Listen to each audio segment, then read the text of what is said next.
Hello viewers, আপনাদের মোবাইলে smart মোবাইলের মধ্যে বিরক্তকর যেগুলো অ্যাড চলে আসে এগুলো অ্যাড আপনারা কিভাবে বন্ধ করবেন। এগুলো অ্যাড কিন্তু আপনাদের কিন্তু অনেক সমস্যা করে থাকে। আপনাদের মোবাইলটি ওপেন করার সাথে সাথে দেখা যায় আপনার মোবাইলের মধ্যে সামনে চলে আসছে অ্যাড, বিরক্তকর অ্যাডগুলো। যেমন একটি অ্যাপস ওপেন করতে যাচ্ছেন, সেক্ষেত্রে দেখা যাচ্ছে এই অ্যাডগুলো চলে আসছে। এই বিরক্তকর অ্যাডগুলো কিভাবে আপনারা বন্ধ করবেন? আপনারা আপনাদের সেটিংয়ের মাধ্যমে কিন্তু স্মার্ট মোবাইলের সেটিংয়ের মাধ্যমে কিন্তু এই অ্যাডগুলো বন্ধ করে রাখতে পারেন। তাহলে কিভাবে আপনারা বিরক্তকর অ্যাডগুলো বন্ধ করে রাখবেন সেই বিষয়ে আমি আজকে দেখাবো আপনাদেরকে।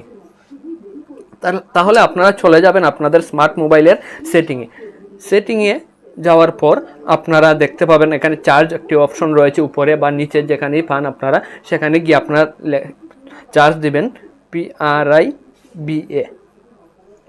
দেখুন প্রাইভেট DNS নামে একটি অপশন চলে আসছে এখানে, প্রাইভেট PRIBATE প্রাইভেট DNS নামে একটি অপশন চলে আসছে। এই অপশনে আপনারা ক্লিক করবেন। ক্লিক করার পর এখান থেকে দেখতে পাবেন এই অপশনটি কিন্তু অফ রয়েছে। আপনারা কি করবেন, এখান থেকে প্রাইভেট DNS প্রাইভেটার হোস্ট নেম এই অপশনটিতে নিচে যে অপশনটি রয়েছে এই অপশনটিতে আপনারা ক্লিক করবেন।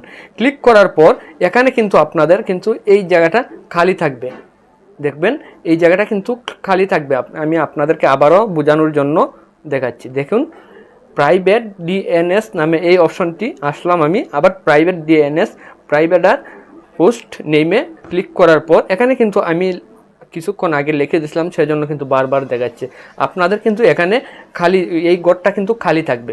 আপনারা এখান থেকে এখানে লিখে দিবেন DNS.AD লিখে GUARD.com লিখে আপনারা এই অপশনটি সেভ করে দিবেন। সেভ করে দেওয়ার পর আপনারা এখান থেকে বের হয়ে আসবেন। এখানে কিন্তু আপনার কাজ শেষ, আর কোনো কাজ লাগবে না। আর এখন থেকে কিন্তু আর আপনার মোবাইলে বিরক্তকর যে অ্যাডগুলো আসতো এই অ্যাডগুলো কিন্তু আর আসবে না। আর এভাবে কিন্তু এই সেটিংয়ের মাধ্যমে কিন্তু আপনার বিরক্তকর অ্যাডগুলো আপনারা বন্ধ করে দিতে পারেন একবারে চিরস্থায়ীভাবে। আর নতুন নতুন ভিডিও পেতে অবশ্যই আমার ইউটিউব চ্যানেলটির সাথে থাকবেন আর ফেসবুক পেজটির সাথে থাকবেন। আর নতুন ভিডিও পেতে গেলে অবশ্যই আমার ইউটিউব চ্যানেলটিকে সাবস্ক্রাইব করে রাখবেন, ফেসবুক পেজটিকে ফলো দিয়ে রাখবেন। সবাইকে ধন্যবাদ।